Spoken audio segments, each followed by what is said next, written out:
Assalamualaikum warahmatullahi wabarakatuh. Alhamdulillah. Alhamdulillahilladzi 'allamal insana. 'Allamal insana ma lam ya'lam. Ashhadu an la ilaha illallah wahdahu la syarika lah. Wa ashhadu anna Muhammadan abduhu wa rasuluh. Wa nusalli wa nusallim ala sayyidin nabiyil karim sayyidina wa habibina Muhammadanil amin wa ala alihi wa ashabihi ajma'in. Amma ba'd. Saudara pengurusi majlis yang berusaha, Tuan Syekh Yahya bin Yusuf, Ketua Dakwah dan Penerangan Jabatan Hal Ehwal Agama Islam Kedah, yang berusaha Ustaz Zakaria Hasan, Setiausaha Pusat Dakwah Islamiyah Kedah, yang berusaha Lieutenant Colonel Mazlan Abbas, pengurusi jawatan kuasa penganjur majlis ceramah perdana pada malam ini, para alim ulama, pegawai-pegawai kanan TUDM, muslimin dan muslimat, mudah-mudahan dirahmati Allah Subhanahu wa ta'ala. Di dalam sebuah hadis riwayat daripada seorang sahabat Nabi, namanya Fadalah ibni Ubay radhiyallahu anhu. Katanya, qala Rasulullah sallallahu alaihi wasallam, ala ukhbirukum bil mu'min, al mu'min man aminahun nasu ala amwalihim wa anfusihim, wal muslim man saliman nasu min lisanihi wa yadihi, wal mujahid man jahada nafsahu fi ta'atillah, wal muhajir man hajara dzunub wal khataya, atau kama qala. Sesuai dengan ceramah kita pada malam ini, kita memilih untuk bercakap tentang soal iman, tentang soal takwa. Yang kita katakan iman dan takwa itu adalah asas kepada disiplin diri manusia. Bila bercakap tentang soal iman, bila bercakap tentang soal takwa, kita sebenarnya bercakap tentang satu tajuk yang di luar daripada bidang kuasa kita. Seperti yang kita ulang sebut beberapa kali, Nabi Allah Nuh alaihi salam tidak boleh beri iman kepada anak dan isterinya sendiri. Nabi Allah Nuh alaihi salam seorang Habibullah, seorang Khalilullah, dia kekasih Allah. Dia Nabi Allah. Allah kasih dia, Allah sayang dia. Tapi Allah subhanahu wa ta'ala tidak takdirkan iman pada hati anak dan isteri Nabi Allah Nuh alaihi salam. Kita bercakap tentang soal iman, soal yang Nabi Allah Musa alaihi salam. Bulan puasa hari itu kita tengok filem Jejak Rasul. Walaupun sejam selepas Jejak Rasul diikuti dengan rancangan Jejak Syaitan. Tapi sekurang-kurangnya ada juga sejam untuk Jejak Rasul. Dalam Jejak Rasul, filem dokumentari yang kita tengok itu, kita ditunjukkan bagaimana Nabi Allah Musa alaihi salam naik bukit yang dipanggil orang hari ini Jabal Musa. Hari ini dah orang buat jalan untuk naik ke puncak bukit itu memakan masa 5 jam perjalanan. Zaman Nabi Musa dulu tak ada jalan. Berapa jam dia naik? Wallahu a'lam. Nabi Musa alaihi salam begitu sekali teringin. Kalau boleh Allah beri iman, Allah beri hidayah kepada Bani Israel, umat dia. Nabi Musa alaihi salam lebih-lebih lagi teringin. Kalau boleh Allah bagi iman, Allah bagi taqwa, Allah bagi hidayah kepada Fir'aun, bapa angkat dia. Nabi Musa alaihi salam kalau boleh dia nak sangat-sangat supaya Allah beri iman, Allah beri taqwa, Allah beri hidayah kepada Qarun yang merupakan sepupu dia. Tetapi ternyata kepada kita Allah Subhanahu wa taala tidak beri iman kepada Firaun, Allah tidak beri iman kepada Qarun, dan demikianlah juga Bani Israel menjadi umat yang dikutuk oleh Allah Subhanahu wa taala. Muslimin dan muslimat yang dirahmati Allah sekalian. Pada malam ini kita memilih untuk bercakap tentang soal ini. Soal iman, soal taqwa, soal hidayah yang menjadi perkara-perkara pokok, perkara-perkara asas yang menentukan berjaya ataupun gagal kita di dalam dunia yang menjadi medan ujian kita pada hari ini. Muslimin dan muslimat yang dirahmati Allah sekalian. Nabi SAW bersabda. Pada satu hari Nabi kata, "Ala ukhbirukum bil mu'min." Sukakah kamu aku nak ceritakan kepada kamu tentang orang yang beriman? Hampa mak tak mau dengar cerita tentang mukmin, tentang orang yang beriman. Siapa orang yang beriman? Kata Nabi SAW, "Al-mu'min man aminahun nas ala amwalihim wa anfusihim." Orang yang beriman ialah orang yang menyelamatkan manusia, yang memberi keamanan kepada manusia dengan harta benda dan juga diri dia. Itu orang yang beriman. Ini Nabi kata ni. Nabi kata, Nabi suruh kita dengar apa yang dia kata, Nabi suruh kita tak apa yang dia kata pada diri kita. Ada tak ada benda tu dekat kita? Kalau ada, maknanya kita mempunyai ciri-ciri, sifat-sifat orang yang beriman. Orang yang beriman, kata Nabi, yang pertama sekali, dia memberikan keamanan kepada manusia dengan harta benda dia. Pengurusi majlis abang dah tadi ni, ada lebih-lebih duit raya buh lah, tabung ada 5 biji. Kalau kita rasa terangsang dengan saranan itu, tidak akan ada seorang pun yang hadir pada malam ini yang tak bubuh duit dalam tabung tu. Tapi kalau kita dengar, lepas tu kita balik begitu saja, kita kata apa? Baru lepas puasa ya. Muslimin dan muslimat yang dirahmati Allah sekalian. Orang yang beriman itu, yang pertamanya, dia memberi keamanan kepada manusia dengan harta benda dia.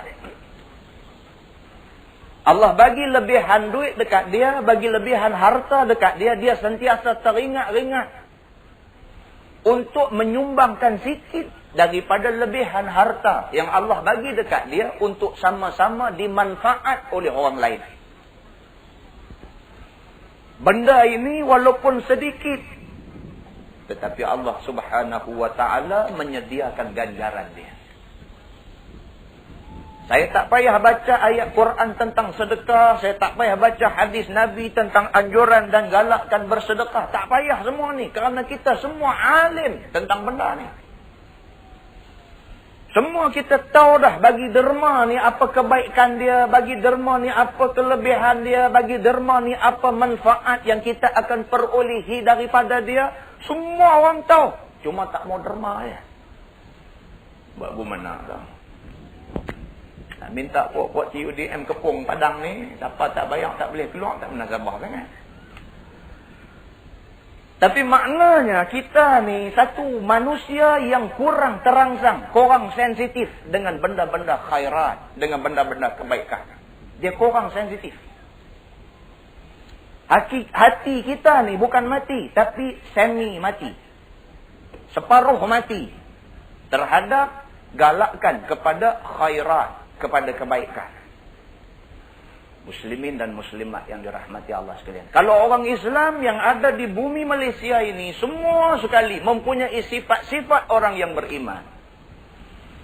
Semua sekali mempunyai kesungguhan, mempunyai kesedaran, mempunyai minat untuk membangunkan Islam. Senang kerja kita.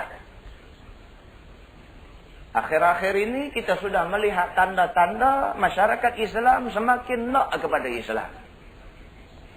Hari ini Islam bukan sahaja menjadi satu benda yang menarik minat golongan-golongan miskin, golongan-golongan susah. Bahkan Islam hari ini sudah menjadi satu agama yang mampu menarik golongan korporat, yang mampu menarik golongan yang berkedudukan, yang mampu menarik golongan istana. Alhamdulillah. Kalau di Brunei, nak cerita. Kalau di Brunei, hari ini Sultan Brunei sudah keluar surat daripada istana dia. Sultan Brunei ni nak abang gambar bagi dia orang kaya. Dia orang kaya. The richest man in the world. Kaya dalam dunia. Bukan dalam Alostang, bukan dalam Malaysia. Bukan paling kaya di kalangan orang Islam. Tetapi Sultan Brunei ini the richest man in the world. Ini dunia punya cerita.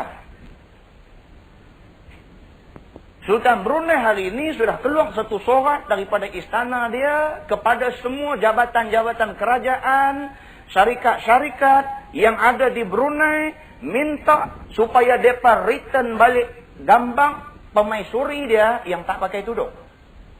Dan diganti dengan gambar pemaisuri dia bertudung. Mana-mana orang yang engkar, yang tak mau bagi balik gambar tu, masih nak gantung gambar tak pakai tudung tu, dia akan fine, dia akan denda. Ini satu perkembangan yang kita patut rasa syukur pada Allah. Kita tak boleh harap sesuatu yang terlampau tinggi. Takat tu kita dah perlu bersyukur kepada Allah. Kita wajib bersyukur pada Allah. Satu orang yang Allah uji dengan kekayaan, dengan kesenangan, dengan pengaruh, dengan nikmat, dengan serba benda yang ada atas dunia ni dia boleh dapat. Tetapi dia merupakan satu manusia abdan syakura. Hamba yang bersyukur pada Allah. Alhamdulillah. Tak puas hati lagi. Dia kata tak puas hati. Selagi dia tak pakai jubah, tak pakai sorban, aku tak mahu. Otok, apa awak jadi lebih tu? Kira takat tu bagi dia dah cukup baik. Bagi satu orang kaya, paling kaya dalam dunia, sedang bahawa mendedahkan aurat itu dosa, dan dia rasa bertanggungjawab untuk menyelesaikan masalah tu, bagi dia itu cukup baik. Muslimin dan muslimat yang dirahmati Allah sekalian.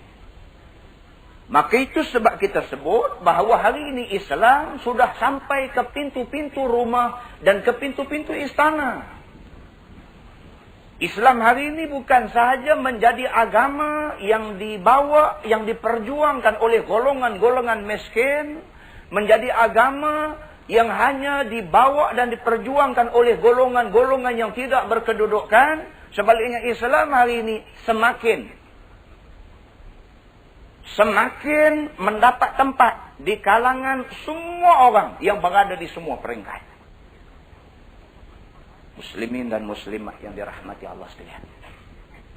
Nabi Muhammad sallallahu alaihi wasallam mula-mula keadaan yang cukup dagang.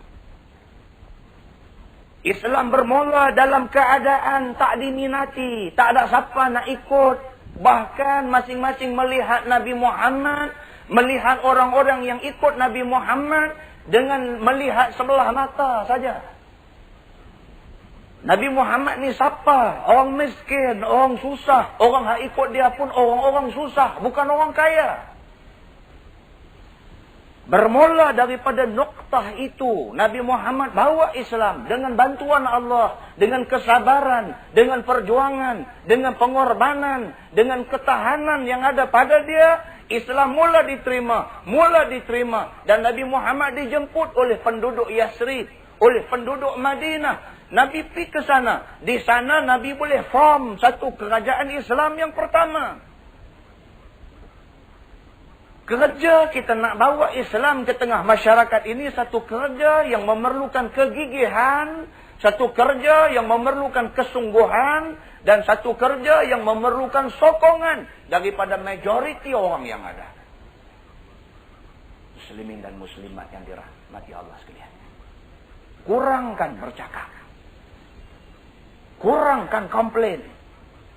Lipat gandakan usaha dalam bentuk kerja-kerja amal untuk Islam. Islam memerlukan tenaga cakap, tetapi tak perlu terlalu ramai. Makin ramai, makin serabut jadinya. Makin ramai, makin belaga. Hang kata boleh, aku kata tak boleh. Aku kata tak boleh, hang kata boleh. Lai-lai cabut kerih lawan tikam hang aku. Memadai Islam ini digerakkan oleh golongan yang bercakap, yang tidak terlalu ramai, tetapi golongan bekerja yang ramai. Kita hari ini tenaga kerja untuk Islam tak ramai kerana kita tidak mempunyai ciri-ciri Islam yang disebut oleh Nabi sallallahu alaihi wasallam. Yang Nabi sallallahu alaihi wasallam kata orang yang beriman itu ialah orang yang memberi keamanan kepada orang lain dengan harta benda dia. Dah ada dah, tetapi tak cukup ramai lagi. Dilengkaui dalam Qaryah Kelebang. Kelebang ada satu masjid di sana. Lah ni depa nak split Qaryah, nak pecah Qaryah. Satu lagi depa nak buat masjid kampung Sungai Mengulu. Nak kutip derma. Al-Fadil, tuan guru yang kita kasihi, Datuk Dr. Harundin, mendahulukan duit dia sebagai asas kepada pembinaan masjid itu. Tu pun depa kata dia demand juga. Ini yang kita nak marah ni. Nak kata-kata kat orang lain lah. Jangan duk kata kat orang baik-baik ni. Dicari penyamun tarbus tang manakah kata. Nah, kita tahulah kita baik dengan dia. Ditanya orang Langkawi, siapa yang mula bagi duit kat hangpa nak buat masjid kampung Sungai Mengulu ni? Siapa yang mula letak duit? Yang berbahagia, Tok Guru kita, Al-Fadil, Dr. Harundin. Dia letak duit dia 100,000, bukan 100 ringgit. Jadi kalau dengar kata dia marah saya ni, kita hantar pergi duk cerita ke orang berapa dia dah. Tapi geram dengan orang duk kata kat dia ni, kita nak kata balik. Kata dia ni bukan macam yang orang duk kata. Yes, dapat dia semangat pula datang.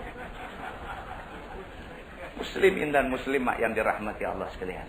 Jangan duk kata kat orang-orang macam ni. Tuhan pun marah kita. Isu akhirat banyak cerita kita nak kena clear di depan Tuhan. Kita fitnah orang dengan benda yang tidak sebenarnya. Kemudian dengan jasa baik Dr. Harun, dia balik ke Kuala Lumpur, dia cari korporat mana yang nak bantu pembinaan masjid ini. Masjid kampung Sungai Mengulu. Dalam masa 1 hari ada satu korporat orang Kedah nak bagi 500,000. Dalam masa 1 minggu, mereka boleh dapatkan duit lebih kurang 1 million untuk buat masjid di kampung Sungai Mengulu. Kalau saya pembohong, orang Langkawi marah saya. Nampak dah? Maknanya hari ini orang Islam yang Allah anugerahkan lebihan harta dekat dia, dia tak sayang duit untuk buat kerja agama. Ada pula satu lagi kaprat Melayu kita yang dapat tahu daripada kutip duit dapat dah. Marah pasal dia tak abang kat dia. Marah. Dia kata, apa pasal hampa kutip duit tak abang kat aku? Awak hampa saja kan nak dapat pahala, aku tak boleh dapat. Weh. Jadi ada masjid mana kami jumpa saya. Tanya, oh, siapa dia? Ada. Oh, ni kami pun nak buat masjid kat. Rupa ni pun memang muslimin dan muslimat yang dirahmati Allah sekalian. Maka ciri-ciri orang yang beriman di antaranya ialah dia mengamankan, memberi keamanan, kesenangan, keselesaan kepada orang lain dengan harta benda dia. Wa anfusihim, dan memberi keamanan, kesenangan dan ketenangan kepada orang-orang lain yang ada di sekeliling dia dengan jiwa raga dia. Ajaklah arah kepada kebaikan, arah kepada ma'ruf, kepada benda-benda baik ni ajak. Anytime, any place, insya-Allah saya tolong. Abang bila-bila masa, tempat mana, insya-Allah ada masa aku tolong. Kalau sekiranya itu sikap yang ada pada dia, dia mempunyai ciri-ciri orang yang beriman. Muslimin dan muslimat yang dirahmati Allah sekalian. Kata Nabi, wal muslim man saliman nas min lisanihi wa yadihi. Yang dikatakan orang Islam ialah orang yang menyelamatkan manusia dengan lidahnya dan tangannya. Lidah yang Allah bagi dekat dia. Nabi pernah sebut, Nabi kata jaga baik-baik. Di antara hidung dan dagu itu ada satu benda yang boleh menyebabkan kamu terperosok ke neraka. Nabi kata jaga baik-baik. Di antara hidung dan dagu itu ada benda yang boleh menyebabkan kamu terperosok ke neraka. Modal lidah aja, tak ada tulang, tak ada apa, ikut dia nak petik aja. Kalau yang dipetik itu sesuatu yang bermanfaat, sesuatu yang orang lain boleh tumpang kebaikan dia, maka banyaklah pahala yang Allah bagi dekat dia. Tapi kalau yang dipetik itu sesuatu yang berunsur fitnah, yang dipetik itu sesuatu yang dusta, yang bohong, yang boleh membawa kepada satu suasana yang tidak baik, maka tanggunglah akibatnya. Yang akibatnya bukan sahaja dosa, tetapi Nabi kata akibat dia terperosok ke neraka. Muslimin dan muslimat yang dirahmati Allah sekalian. Tangan yang Allah bagi dekat dia, dia gunakan tangan dia untuk memberikan keamanan kepada manusia semua. Dia selamatkan manusia daripada angkara tangan dia. Sungai Petani baru ni. Angkara tangan. Tetak mak sendiri. Mak. Kita bukan ada dua mak. Mak kita satu tu aja. Baik ke, tak baik ke, apakah itulah satu mak yang mengandungkan kita, yang melahirkan kita, yang membela kita, yang memberi makan minum pada kita, yang tumpahkan kasih sayang pada kita, yang memberi segala-gala benda yang ada pada dia untuk kita. Itulah satu-satunya mak kita. Gamak agak pergi tetak dia.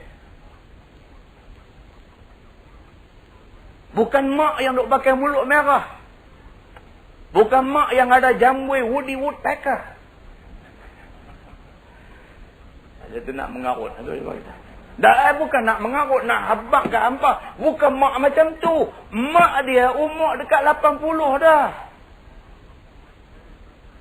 Gamak agak dia ambil parang panjang, bagi kam atas kepala mak dia. Gamak agak dia ambil parang dicikam-cikam bertubi-tubi ke perut mak yang mengandungkan dia. Manusia yang gamak buat macam tu adalah manusia yang tidak mempunyai iman dan bukan orang Islam. Muslimin dan muslimat yang dirahmati Allah sekalian. Marah macam mana pun, tak setuju macam mana pun dengan mak kita, dia mak kita.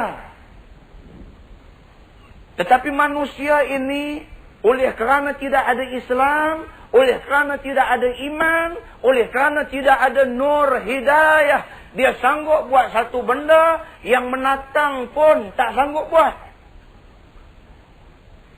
Muslimin dan muslimat yang dirahmati Allah sekalian. Kita bercakap tentang soal iman. Satu soal yang Nabi ambil masa 13 tahun di Makkah. Nabi dibangkitkan jadi Nabi umur 40 tahun. Nabi duduk di Mekah 13 tahun. 13 tahun di Makkah itu, Nabi tidak bercakap tentang soal politik. Nabi tidak bercakap tentang soal ekonomi. Nabi bercakap tentang soal tazkiyatun nafs. Nabi bercakap tentang soal nak proses hati. Nabi bercakap tentang soal iman. Nabi bercakap tentang soal akidah. 13 tahun Nabi proses para sahabat di Makkah. Kita hari ini buat mudah. Kita tengok ayat-ayat Quran, ayat Makkiyah, ayat-ayat yang turun di Mekah. Ayat-ayat yang hanya menyentuh tentang soal iman. Ayat-ayat yang menyentuh tentang soal hati manusia. Di Mekah tidak diturunkan ayat mensyariatkan perang sabilillah. Tak ada. Perang yang pertama berlaku dalam Islam pada 17 Ramadan tahun yang kedua hijrah. Setelah Nabi hijrah dari Makkah ke Madinah, setelah Nabi sampai di Madinah, baru turun ayat Allah Subhanahu wa taala mengizinkan orang Islam yang dizalimi supaya berperang. Muslimin dan muslimat yang dirahmati Allah sekalian. Dalam ni mau clear. Kalau dalam ni clear, marah tak akan rugi. Dah bukan nak marah orang marah. Orang marah dah dia kata apa ustaz ni. Dah orang marah ni pun dalam ni clear juga. Tapi ada jugalah. Kalau tidak tak jadilah cerita budak dah pergi luar negeri duit tak ada nak belajar. Pasal apa? Sini tak apa clear. Bukan marah sahaja, Risda ke, LPN ke, Bernas ke, apa kalau ni, kalau dalam ni tak benar saja. Itu sebab apa juga benda yang kita buat, baik kita ni tentera ke, baik kita ni guru ke, baik kita ni peniaga ke, baik kita ni korporat ke, kita apapun, kalau dalam ni clear, semua clear. Muslimin dan muslimat yang dirahmati Allah sekalian. Simbolik yang Allah bagi dekat kita, bagaimana Nabi SAW diberikan lebih masa untuk proses hati. Kerana daripada hati yang bersinar-sinar, yang terang dengan nur, hidayah dan iman ini, hang cakap apapun jadi. Bila turun ayat tentang turun berperang, tentang wajib umat Islam turun berperang, tidak ada sahabat Nabi yang cari excuse, yang cari alasan untuk tak mau perang. Kecuali golongan munafik yang diketuai oleh Abdullah bin Ubay bin Salul bin Bahlul. Yang Bahlul tu saya tambah.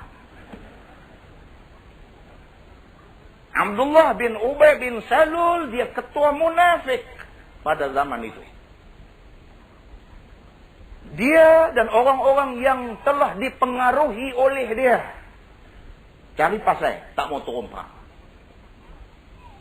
Tetapi sahabat Nabi yang Nabi proses di Mekah, sahabat Nabi yang jernih hati, tidak ada seorang pun yang cari alasan untuk tidak ikut berperang. Kerana sini clear. Muslimin dan muslimat yang dirahmati Allah sekalian. Kata Nabi, wal mujahid man jahada nafsah fi ta'atillah. Yang dikatakan mujahid, yang dikatakan orang yang meniaga dan sebagainya, bank-bank yang ada. Mujahid, yang dikatakan orang yang berjihad, ialah orang-orang yang berjihad, bersungguh-sungguh membentuk nafsunya, membentuk hatinya fi ta'atillah, pada mentaati Allah. Senang enggak nak taat dekat Tuhan? Nak tanya hampa malam ni. Senang enggak nak taat dekat Tuhan? Saya bukan tanya senang ke nak semayang. Kalau saya tanya senang ke nak semayang, ramai orang jawab senang. Walaupun ada segelintir yang kata susah. Dinisbahkan kepada orang Islam hari ini, kalau kita nak letak persentage, saya berani letak sampai 75% orang Islam hari ini jaga semayang. InsyaAllah. Cakap kita berdasarkan kepada yang kita tengok-tengok. Musim perayaan baru ni saya balik Pahang. Lalu ke highway, singgah Surau Plus, tang mana pun penuh orang. Hang kata apa, aku tak dengar pun.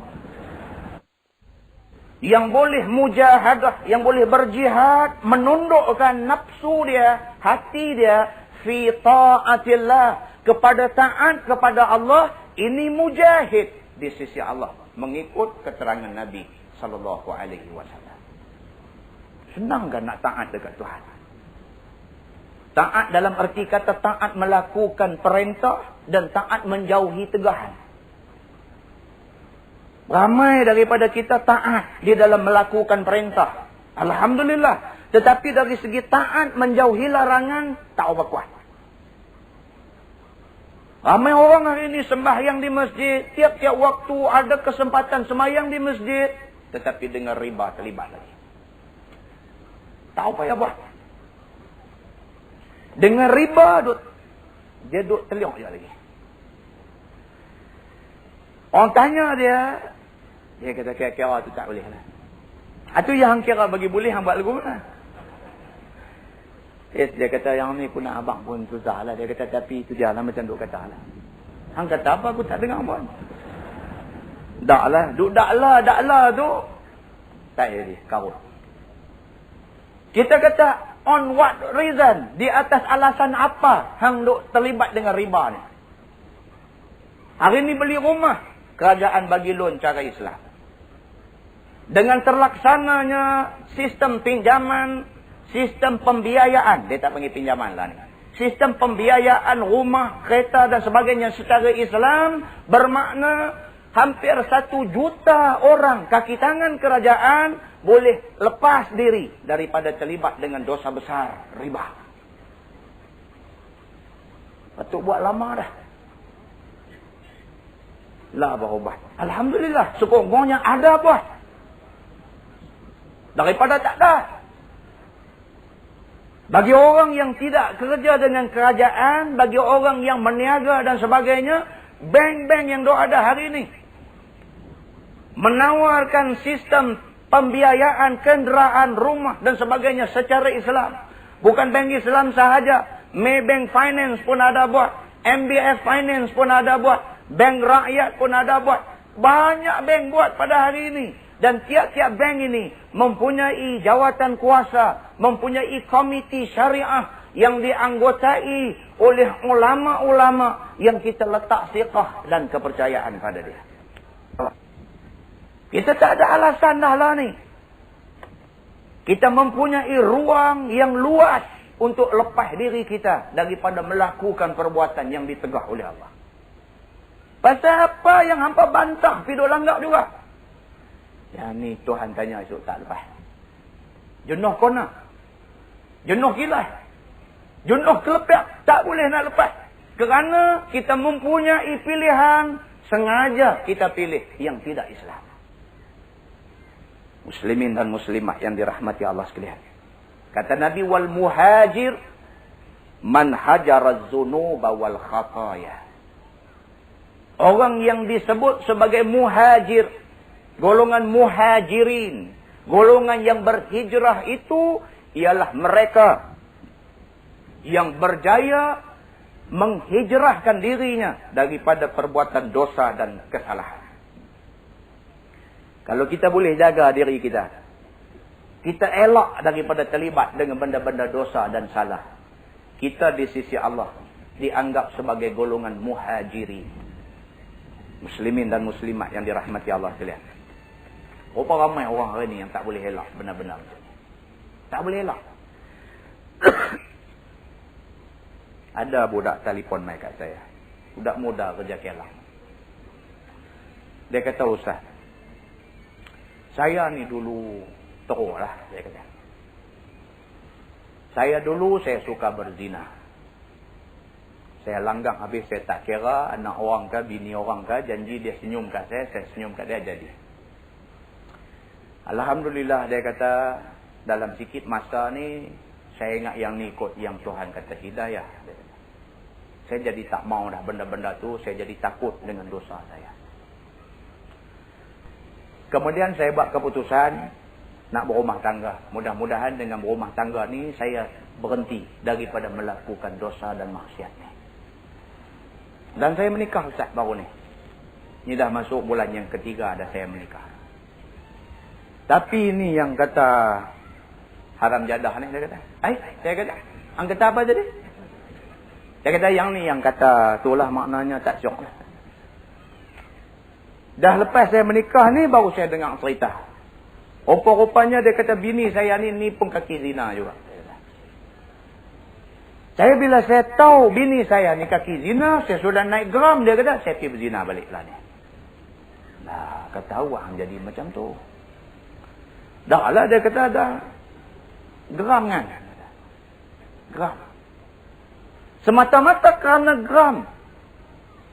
Kita tanya dia, isteri kamu ni berzina setelah dia kahwin dengan kamu kan macam mana? Dia kata tak, sebelum lah. Tapi itulah saya menikah dengan dia, saya dengar kata dia ni dulu pun duk berzina juga, saya geram.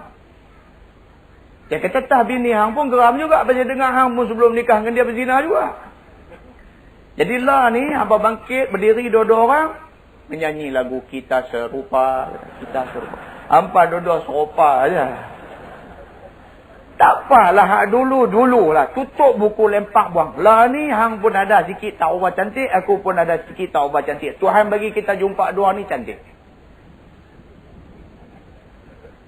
Hang tak boleh kata dia tak cantik, dia tak boleh kata hang tak cantik. Sebab apa? Kita serupa. Jadi dua-dua tiada cantik dah. Tuhan bagi bertemu tu dua-dua cantik dah. Jadi dua-dua ada kit masing-masing, tutup buku tu peranyut sungai. Sudah. Lah ni start daripada kosong balik, jalan elok. Cantik dah. Tak boleh Ustaz, saya tak boleh lupa benda tu, saya mengkelan. Tak bini hang pun serupa, dia pun tak boleh lupa juga, dia pun mengkelan juga. Tak lah ni hampa sama ya. Dia kata. Apa lagi? Dia lah tu. Buat bagi elok sudah. Nampak dah. Krisis yang berlaku dalam krisis. Pasal apa? Pasal sini tak clear. Soal iman ini terlalu penting. Soal hidayah ini terlalu penting. Allah Subhanahu wa taala sebut dalam ayat dia, a'udzubillahi minasyaitonirrajim, wallazina jahadu fina lanahdiyannahum subulana. Shadaqallahul azim. Allah kata, dan orang-orang yang bermujahadah dan orang-orang yang berjihad pada jalan kami, kami akan tunjuk kepada mereka jalan kami. Hidayah ni mahal, iman ni mahal. Iman, hidayah tidak boleh diwarisi.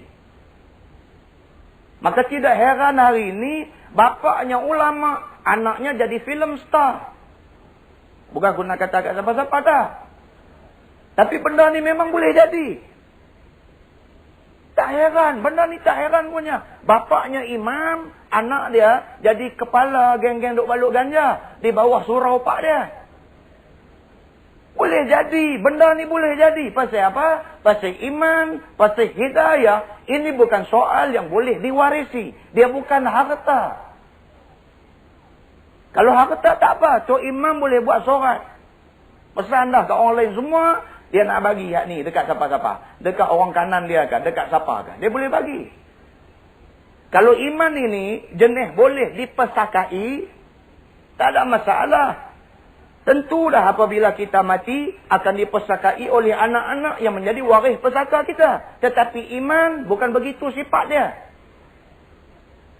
Dia berkait rapat dengan soal tarbiyah. Dia berkait rapat dengan soal pendidikan. Dia berkait rapat dengan soal pengorbanan.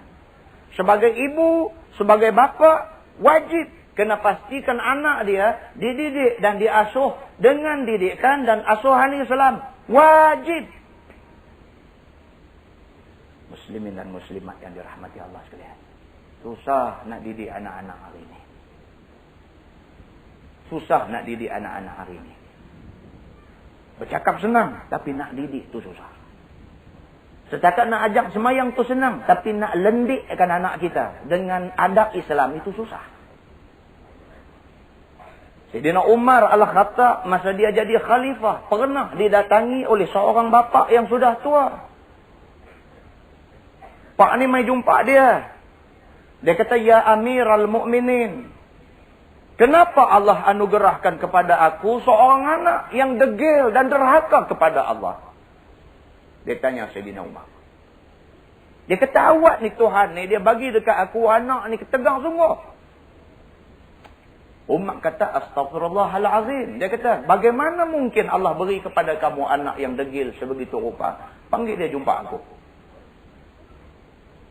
Bila dibawa budak muda ni mai jumpa Sayyidina Umar, sampai-sampai Umar tanya dia, "Kenapa kamu derhaka pada bapa kamu? Tidakkah kamu takut pada Allah?" Anak muda ni sesuai dengan umur dia yang muda, sesuai dengan dia orang yang masih cergas, dia jawab depan Sayyidina Umar. Dia kata, "Ya Amiral Mukminin, adakah dalam soal ini aku saja salah? Pak, aku tak salah." Jahanam. Pak dia kata, "Ni nampak nak lawan aku ni. Aku dabuh cuma." Sayyidina Umar kata, "Apa maksud kamu?"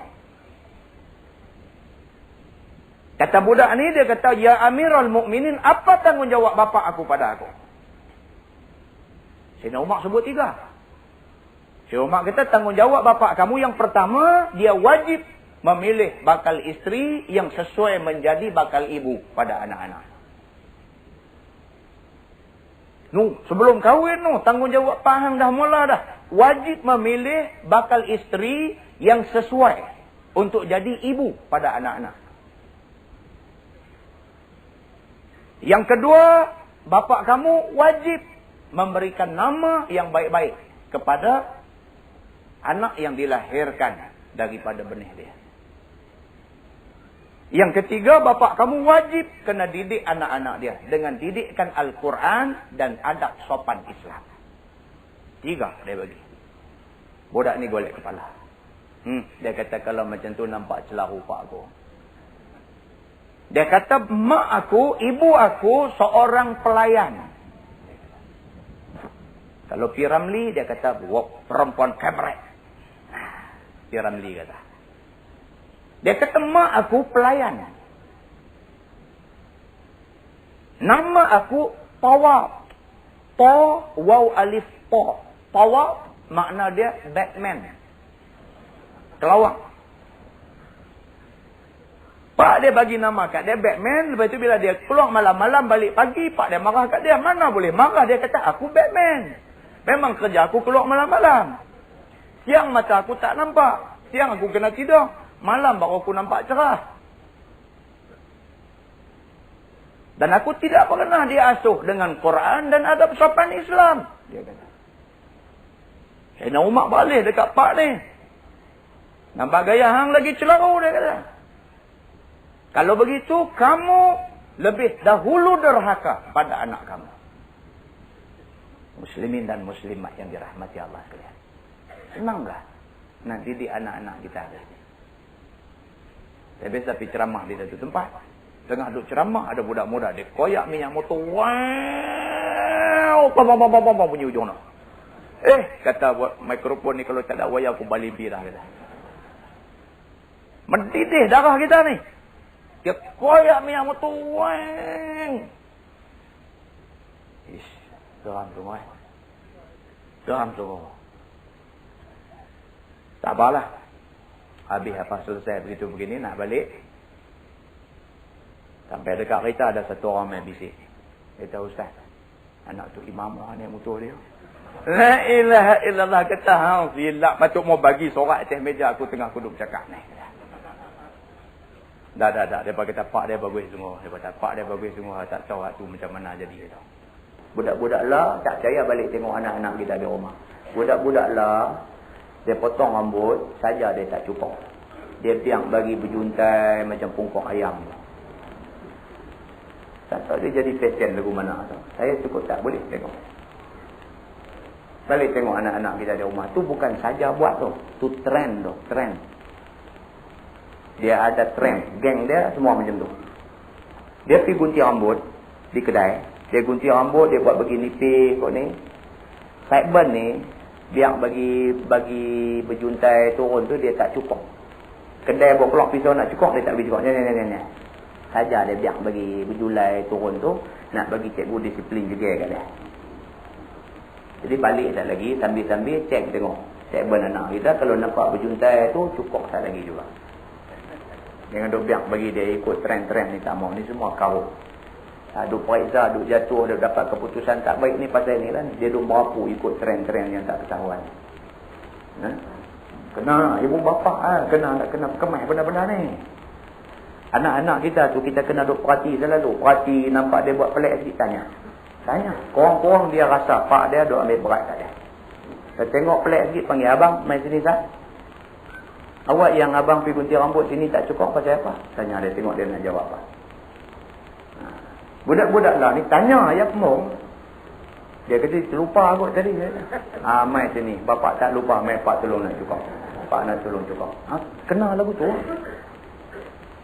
Ini hadut haru kita lah ni. Kita tak ambil tahu. Bila anak kita buat salah di sekolah. Kita pergi terang sekolah pula. Yang ni cukup leceh. Cukup leceh ni. Cukup leceh. Mai serang di sekolah nak marah-marah. Jangan buat macam tu, tak syok. Ni semua tak syok. Sekolah ni, cikgu-cikgu bukan 3 suku. Cikgu-cikgu ni nak buat anak-anak kita bagi elok. Kita ingat balik dulu, masa kita duduk mengaji sekolah dulu, cikgu kita dulu cengeng. Balon kita penabuh ni biasa. Depan, kena belakang, keluar ayat-ayat, jemput itu. Kita dulu kena, tu sebablah kita ni, walaupun tak baik sangat, tapi taklah jahat sangat. Tapi anak-anak kita lah ni satu macam punya pelik. Satu macam punya pelik. Pasal apa? Pasal kita di rumah pun tak cengeng. Pergi di sekolah cikgu cengeng sikit, kita pergi serang cikgu. Silap lah. Akhir-akhirnya cikgu sekolah kata payah ni. Anak dia tu, anak mai serang macam ni. Anak dia tu, biar pelingkup pergi. Siapa yang rugi? Kita rugi. Cikgu tahu dia dapat gaji waktu kan. Anak kita rosak, kita yang rugi. Yang tu saja sulahnya. Saja sulah. Pasal kita tak boleh tengok dah. Saya secara peribadi tak tahan tengok. Kita ni kalau cakap sakit mata tak apa. Tapi bila cacing sudah naik robek biji mata, dia tak boleh tengok. Masjid Penghulu Him ni saya tak tahu. Tapi kalau kau belah kami sana no, Masjid Seberang Jaya, masjid yang dekat-dekat dengan kawasan industri, kawasan Kelang no. Hari Jumaat tu, dia nanti mai Baih Kelang. Kalau Masjid Seberang Jaya tu, tutup jalan tu, penuh dengan Baih Kelang. Bawa budak-budak Kelang main masjid nak semayang. Mereka tak semayang. Mereka duduk di belakang. Dia duduk melepok, kokok tepi, bangsai, tempat orang duduk masak morai apa semua. Dia duduk melepok tu, orang duduk khutbah, mereka duduk bersembang. Lebih daripada suara mereka, daripada suara khatib ni. Tak apa lagi. Tak lagi bila orang nak semayang, mereka tak semayang. Mereka boleh duduk menyandak, duduk suara kokok, mereka tak semayang. Ini bukan orang cerita, kita tengok sendiri. Saya pergi Tanjung, saya balik lewat sikit hari tu ni, duduk pederai nak balik sampai di kampung, tak ada singgah semayang di Seberang Jaya. Singgah kita pun semayang atas jalan tar, di luar tu saja. Masa orang duduk khutbah tu, kita duduk dengar dua khutbah, balik ni dengan balik sana. Kita duduk perhati mereka. Kita perhati mereka pun perhati kita. Tak lagi bila orang iqamah, orang nak semayang, mereka tak semayang, mereka duduk menyandak, duduk bersembang, duduk gelak, kita kata, orang semayang dah tu. Relax Relax, dia kata kat kita, relax. Kalau jemaat yang seminggu sekali tu tak boleh semayang, semayang subuh semayang. Lu yang Nabi kata, man taraka salatan muta'ammidan faqad kafara jihara. Barang siapa yang tinggal sembahyang saja tinggal, dia menjadi kafir yang nyata. Lalu mana tu? Siapa ni? Budak-budak ni siapa? Anak kita. Anak kita. Anak orang Melayu ni anak kita. Muslimin dan muslimat yang dirahmati Allah sekalian. Demikianlah pentingnya ibu bapa, guru-guru hari ini tekan soal-soal yang macam ni, tekan. Kalau kita tak beri penekanan dalam soal ni, kita akan melihat anak-anak kita, anak-anak Melayu kita, anak-anak Islam kita ketinggalan dalam semua bidang. Dunianya pun tak ke mana, akhiratnya pun terbarai begitu saja. Tak mau. Nah, tolong, kita minta tolong sangat-sangat benda ni. Pakak-pakak jaga, pakak-pakak jaga, masing-masing jaga. Bukan masa lagi dah kita nak berkelahi, nak tuduh anak saya rosak pasal anak dia tu rosak pasal anak dia tu. Tak mau dah. Ni semua tak mau. Ni semua lempak pergi jauh bang. Lah ni masa kita nak perbetul masing-masing. Muslimin dan muslimat yang dirahmati Allah sekalian. Itu tak apa tu. Pasal lah ni duduk sekolah elok. Sekolah Al-Irsyad ni sekolah elok. Tak ada masalah-masalah yang teruk ni. Tapi kita biasa duduk sekolah teruk. Kita biasa duduk, kita biasa tengok budak-budak yang macam-macam ni pergi sekolah rambut sampai masuk dalam kolor baju ni. Ada. Pakai rantai pula di tengkok. Kita biasa jumpa tingkatan 5. Kita masuk pergi dalam kelas, perhati rambut budak ni nampak pelik sangat. Pergi pegang kolor baju dia, nak tarik tengok orang tepih tangan kita. Boleh, macam tok guru kungfu aja. Dia tepih tangan kita. Dia kata, awak tahu rambut panjang ni. Biasa. Kita kata dah, di sekolah benda ni luar biasa. Kalau kamu duduk di simpang jalan, itu biasa. Tapi di sekolah perkara ni luar biasa. Kamu boleh balik potong lah. Tengok. Jawab kat kita. Kita tarik baju, nampak rantai pula. Pakai rantai pula. Buka. Saya tak boleh mengajar. Kalau saya tengok orang pakai rantai macam ni, boleh buka tak? Tarik baju, bukan cina atas. Darah ni duk naik musim kot lingkar kita. Tangan ni dia ketak nak naik. Kita buka. Saya minta, buka lah ni, buka. Bawa balik keleng. Kita pegang kolor baju dia, tepih lagi. Besar yang kamu tak mau buka. Cakap pun tak nak elok dah kita ni, dia nak ketak lah. Geram. Saya nak tanya satu aja. Sekali je saya nak tanya. Kamu nak buka ke? Saya nak buka. Apa ustaz ni? Kita pun pegang baju dia, nak tarik buka. Dia tepih, bagi sebiji. Bagi. Tu yang tak mau keluar. Kena juga. Pang, kata rebah tu. Dia bangkit tu. Terus keluar ambil basket kayu balik rumah. Tak apa. Habis-habis naik pergi jumpa pengetua. Abang kata cikgu, tadi saya sepak satu budak tingkatan 5 sekian-sekian. Masa sekolah dulu ni. Pengetua tanya budak nama apa? Abang-abang. Dia kata elok, tak sepak elok. Saya pun dulu nak sepak lama lah. Cantik. Saya nak cari pengetua macam ni. Elok, dia kata kalau budak tu elok ustaz sepak. Saya pun dulu nak sepak lama. Dia kata. Tak apa. Kalau lagu tu terima kasih cikgu. Lagi sekali main pun saya nak sepak je. Dia tak main. Tiap-tiap kali kita masuk kelas tu dia tak ada. Satu hari tersampak pula.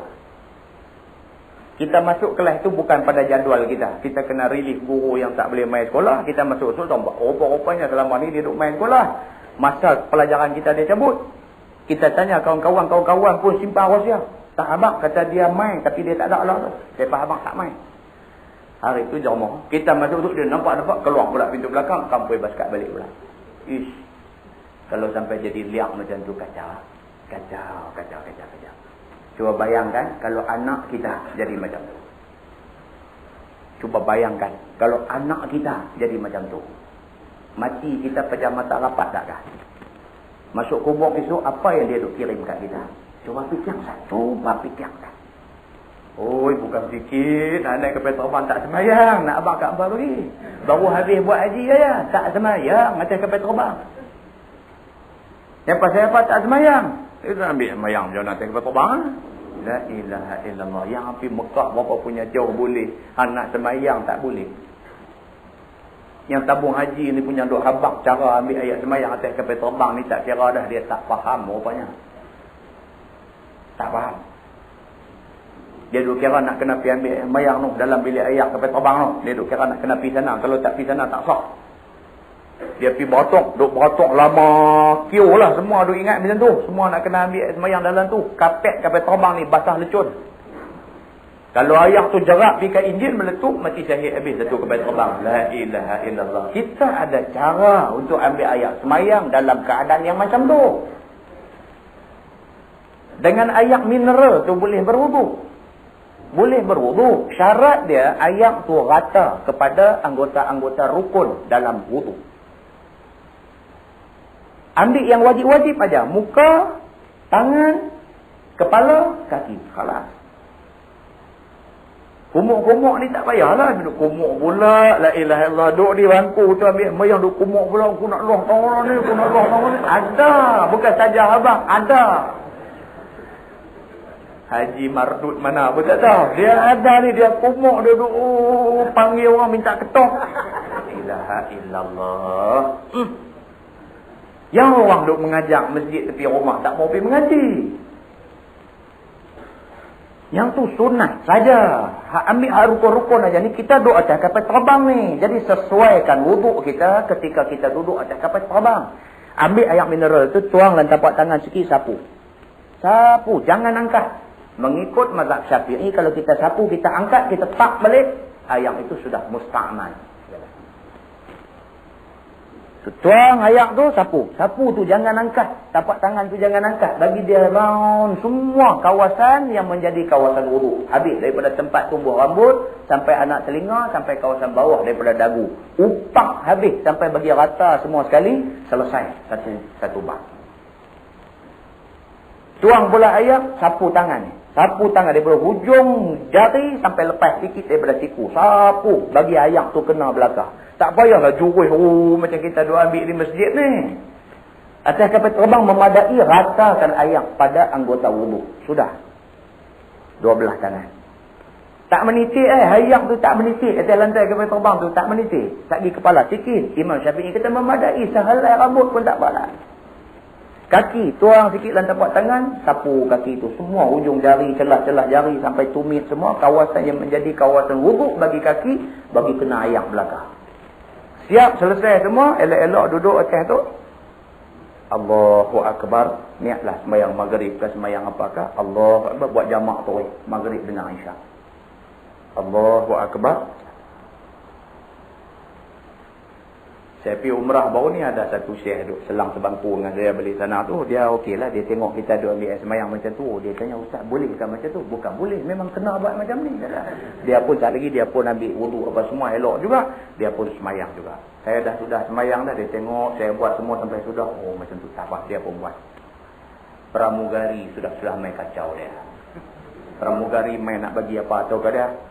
Dia duduk tengok gitu. Saya dia tengok. Tak dan kita nak habang kat pramugari, dia habang dulu. Dia kata, duduk sembahyang ni. Elah. Yang ni pun satu hal juga, sembahyang elok dah. Tapi duduk jadi sangkut tangku pula. Jadi kita kalau cerita bab ibadat sembahyang ni saja pun dia banyak cerita. Jadi tak mengaji punya pasal.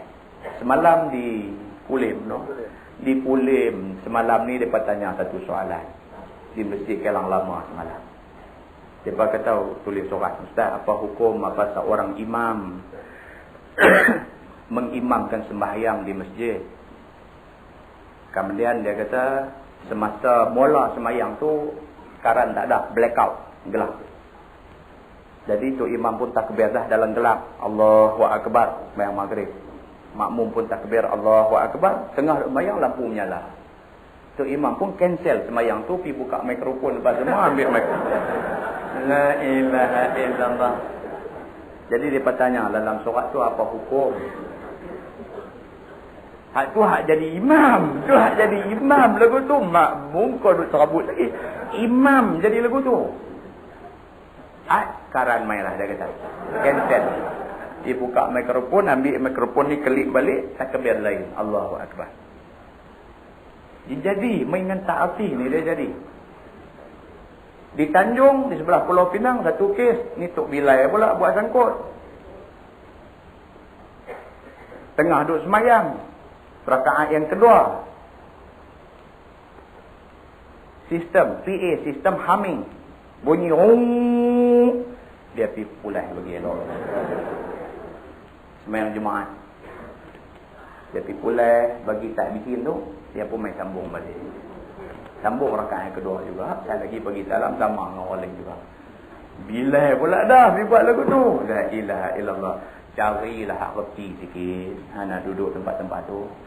Cari hak reti sikit. Kalau tak reti, kita buat kelas mengaji. Pakat-pakat ambil reti. Jangan buat lagu tu. Leceh.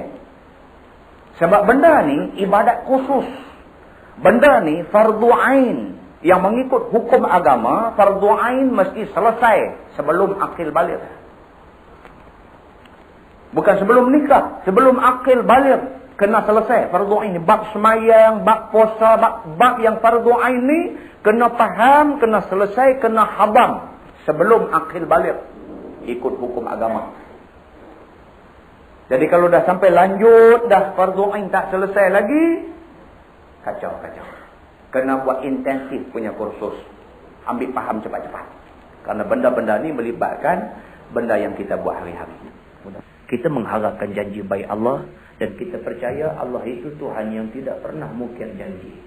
Kita mengharapkan janji baik Allah untuk membawa kesejahteraan pada hidup kita di dunia ini. Mudah-mudahan perjumpaan ini diberkati Allah. Mudah-mudahan adalah 1-2 bekalan untuk kita bawa balik ke rumah. Mudah-mudahan dengan keikhlasan kita, Allah Subhanahu wa taala bantu kita. Terima kasih kepada pihak yang menjemput saya. Mudah-mudahan Allah limpahkan rahmatnya kepada kita pada malam ini. Yang baik itu daripada Allah, yang tidak baik itu dari kesilapan diri saya sendiri. Sekian, Assalamualaikum warahmatullahi wabarakatuh.